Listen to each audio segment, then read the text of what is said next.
Hello and welcome back to our channel. So today in this video we are going to discuss about how you can remove the watermark from your Capcut video.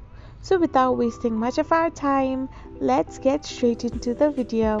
So first of all you need to do is open your Capcut app, and once your Capcut app gets opened up, all you need to do is press on the settings option. So once you press on it, you need to simply click on the add default ending option, and after you click it, you need to press on discard ending. After doing so, all you need to do is go back on your home screen and select one of the projects and press on it. So now once you press it, you can see that there is no automatic Capcut watermark ending. So this is how you remove watermark from your Capcut video. I hope you found this video helpful, so don't forget to hit that subscribe button and to give us a thumbs up. We will be back again with these informative videos. Thank you for watching.